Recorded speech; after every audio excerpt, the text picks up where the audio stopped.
a three-phase system, the neutral terminal serves as a common connection point for the return currents from all three phases. Typically, this neutral is provided by a separate transformer winding or is grounded at the service entrance. Now, regarding the N-terminal in variable air volume units, it is essential to recognize that this is not a true neutral. It is instead a common connection point designed for the non-powered side of the strip heaters. This common point effectively connects all the non-powered sides of the strip heaters, creating a closed circuit. The question is if it is possible to use one neutral from the main overcurrent protection and tap it to feed each variable air volume unit. This practice is indeed common in lighting circuits and can be applied here with careful consideration. Firstly, you need to account for neutral current considerations. The neutral current will be the cumulative sum of the return currents from all the variable air volume units. Therefore, the neutral wire must be sized appropriately to handle this total neutral current to prevent overheating and potential hazards. Secondly, grounding is of utmost importance. The neutral wire must be properly grounded at the service entrance or at the transformer winding. It is strongly discouraged to use the N-terminal as a grounding point because if the neutral becomes disconnected, it may create a hazardous condition. Keep in mind other important considerations. The variable air volume units must be specifically designed to operate with a shared neutral. Furthermore, the circuit must be protected by an overcurrent protection device that is appropriately rated to protect both the phase conductors and the neutral conductor. From a code compliance standpoint, the National Electrical Code generally permits the use of a single neutral to feed multiple loads, subject to specific conditions. These conditions include ensuring that the loads are balanced across all phases, the neutral conductor is correctly sized to handle the anticipated current, and the neutral is properly grounded according to code requirements. In conclusion, while it is feasible to utilize a single neutral to feed multiple variable air volume units, it is critical to thoroughly evaluate the neutral current grounding practices and adhere to all relevant code compliance requirements. Additionally, it is imperative to confirm that the variable air volume units are engineered and approved for operation with a shared neutral configuration to ensure safety and optimal performance. For the 480-volt single-phase to 277-volt strip heaters, the neutral conductor sizing must be able to carry the maximum unbalanced load. For example, if each unit has strip heaters that draw 20 amps at 277 volts, and all 14 units are operating simultaneously, the neutral conductor must be sized to carry at least 14 times 20 amps, which equals 280 amps. Consult the National Electrical Code, specifically Table 310.16, to determine the appropriate conductor size based on its ampacity. Additionally, consider dirting factors for ambient temperature and the number of conductors in a raceway or cable, as per NEC sections 310.15b2 and 310.15b3. Grounding is critical for safety. The neutral must be grounded back at the source, either at the service entrance or at the transformer supplying the power. Do not use the N-terminal as a grounding point. Install a separate grounding conductor sized according to NEC Table 250.122 to ground the metal enclosures of the variable air volume units. This grounding conductor should run back to the main grounding electrode system. Shared neutrals can cause harmonic currents, especially if the loads are nonlinear, such as electronic ballast or variable frequency drives. These harmonic currents can overload the neutral conductor, even if the loads appear balanced. If significant harmonic currents are expected, consider using an oversized neutral conductor or a separate neutral for each unit. Overcurrent protection should be provided for both the phase conductors and the neutral conductor. If the neutral conductor is undersized or overloaded, it can overheat and cause a fire. Use circuit breakers or fuses that are rated to protect both the phase conductors and the neutral conductor. Consider using a 3-pole circuit breaker with a neutral pole for each variable air volume unit circuit. Before implementing a shared neutral configuration, perform a load calculation to determine the total current on each phase and the neutral. This calculation should take into account the demand factors for the variable air volume units and any other loads in the circuit. Ensure that the electrical panel and the wiring are adequately sized to handle the total load. The National Electrical Code Section 220 provides detailed guidance on load calculations.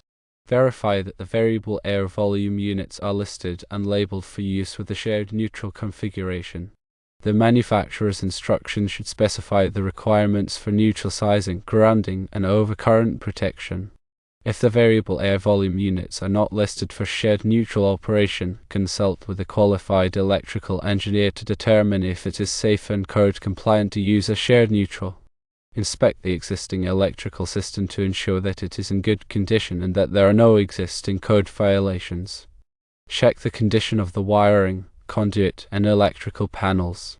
If any deficiencies are found, they should be corrected before proceeding with the shared neutral installation. Consider using a separate, isolated ground for sensitive electronic equipment, such as control panels or computer systems. This can help to reduce electrical noise and improve the performance of the equipment. The isolated ground conductor should run directly back to the main grounding electrode system and should not be connected to the neutral conductor at any point. Use appropriately sized conductors for all electrical connections. Use copper conductors for all power wiring and grounding conductors. Use appropriately sized wire connectors and terminals for all connections. Torque all connections to the manufacturer's specifications. Use a calibrated torque wrench to ensure proper tightening. Label all circuits and equipment clearly and accurately. Use permanent labels that are resistant to fading and weathering. Clearly indicate the circuit number, voltage, and load served by each circuit. Provide a detailed wiring diagram that shows the location of all circuits, equipment, and grounding connections. The wiring diagram should be kept up to date and readily available for future reference. Use a power quality analyzer to monitor the voltage, current, and harmonics on the shared neutral circuit. This can help to identify any potential problems such as voltage imbalances, current overloads, or excessive harmonic distortion. The power quality analyzer should be used to periodically monitor the circuit and to troubleshoot any problems that may arise. Ensure that all electrical work is performed by qualified and licensed electricians. Electrical work can be dangerous and should only be performed by those who are properly trained and experienced. Obtain all necessary permits and inspections before starting any electrical work. The electrical inspector will verify that the work is performed in accordance with the National Electrical Code and other applicable regulations. After completing the electrical work, test all circuits and equipment to ensure that they are operating properly. Use a multimeter to verify the voltage and current on each circuit. Use a ground fault locator to verify the integrity of the grounding system. Document all electrical work, including the date, location, description of work, materials used, and test results. This documentation should be kept in a safe place and readily available for future reference. Review the National Electrical Code Article 220 for the feeder and service load calculations. These load calculations determine the minimum size of the conductors and overcurrent protection for the electrical system. Article 220 provides detailed instructions on how to calculate the load for various types of equipment, including lighting, receptacles, and motors. Article 250 covers the requirements for grounding and bonding electrical systems. Grounding is essential for safety and helps to prevent electrical shock hazards. Article 250 provides detailed instructions on how to ground electrical systems, including the size and type of grounding conductors, the location of grounding electrodes, and the bonding of metal enclosures. Article 300 covers the general requirements for wiring methods. This article provides information on the types of wiring methods that are permitted, the installation of wiring, and the protection of wiring from physical damage. Article 310 covers the requirements for conductors for general wiring. This article provides information on the types of conductors that are permitted, the ampacity of conductors, and the dating of conductors for various conditions. Article 408 covers the requirements for switchboards and panel boards.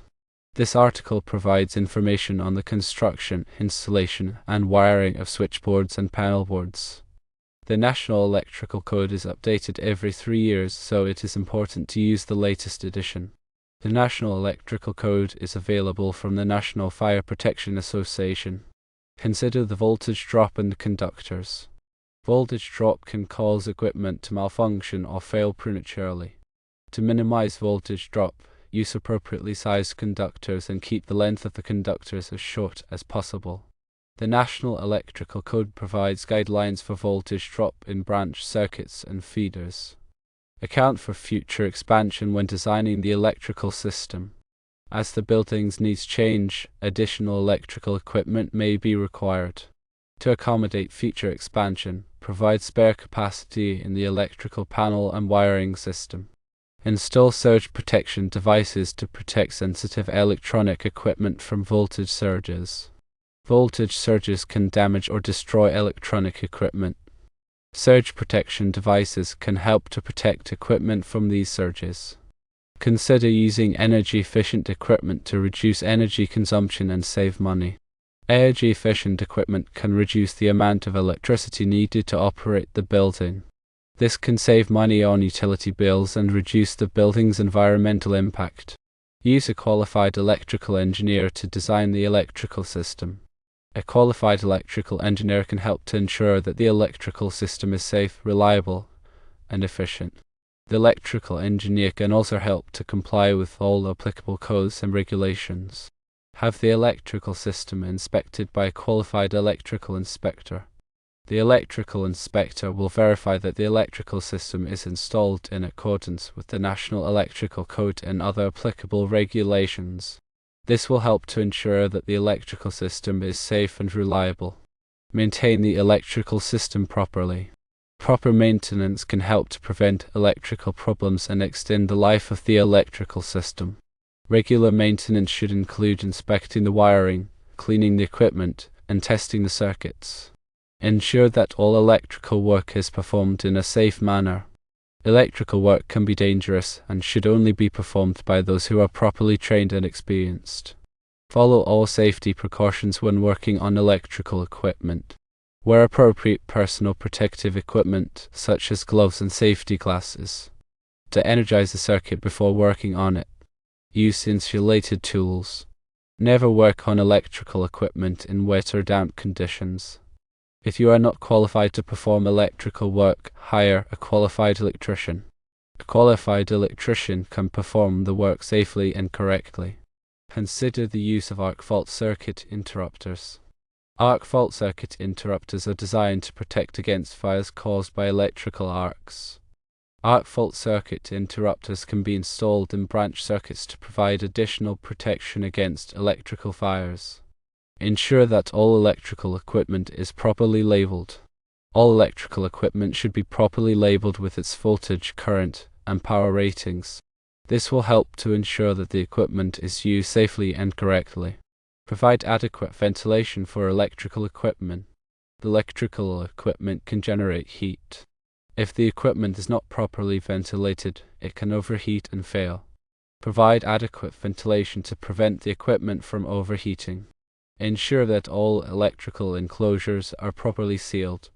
The electrical enclosure should be properly sealed to prevent moisture and dust from entering the enclosure. This will help to protect the electrical equipment from damage. Do not overload electrical circuits. Overloading an electrical circuit can cause the wires to overheat and potentially start a fire. Do not plug too many appliances into a single electrical outlet. Use a power strip with a surge protector to protect against overloads. If you are unsure whether a circuit is overloaded, consult with a qualified electrician. Use the correct size and type of fuses or circuit breakers. Fuses and circuit breakers are designed to protect electrical circuits from overloads. Use the correct size and type of fuse or circuit breaker for each circuit. Do not use a fuse or circuit breaker that is too large, as this can allow the circuit to become overloaded and potentially start a fire. If you are unsure what size and type of fuse or circuit breaker to use, consult with a qualified electrician. Keep electrical equipment away from water. Water is a conductor of electricity and can cause electrical shock. Keep electrical equipment away from water and avoid using electrical equipment in wet or damp conditions. If electrical equipment gets wet, unplug it immediately and allow it to dry completely before using it again. Inspect electrical cords and plugs regularly. Electrical cords and plugs can become damaged over time. Inspect electrical cords and plugs regularly for cracks, fraying, or other damage. If you find any damage, replace the cord or plug immediately. Do not use extension cords as a permanent wiring solution. Extension cords are intended for temporary use only.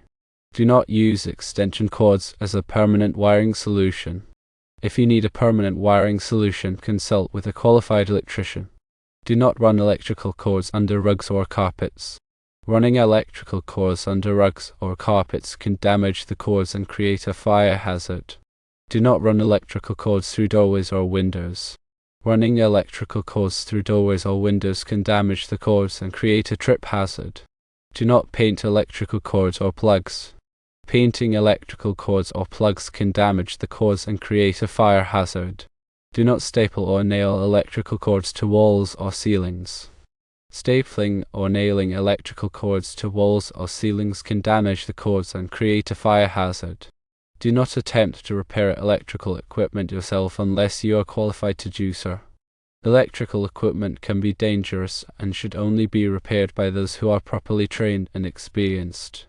If you are not qualified to repair electrical equipment, hire a qualified electrician. Be aware of the location of underground utilities before digging.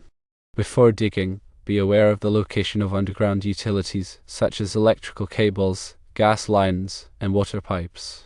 Contact the local utility companies to have them mark the location of underground utilities before you dig. This will help to prevent you from damaging the utilities and potentially causing injury or death. If you see a downed power line, stay away from it and call the local utility company immediately. Downed power lines can be extremely dangerous. Stay away from downed power lines and call the local utility company immediately to report them. Do not attempt to move or touch a downed power line. Consider the use of ground fault circuit interrupters for receptacles in wet locations. Ground fault circuit interrupters are designed to protect against electrical shock. Ground fault circuit interrupters can be installed in receptacles in wet locations such as bathrooms, kitchens, and outdoor areas to provide additional protection against electrical shock. Ensure that all electrical work complies with the Americans with Disabilities Act. The Americans with Disabilities Act requires that electrical equipment be accessible to people with disabilities. Ensure that all electrical equipment complies with the Americans with Disabilities Act.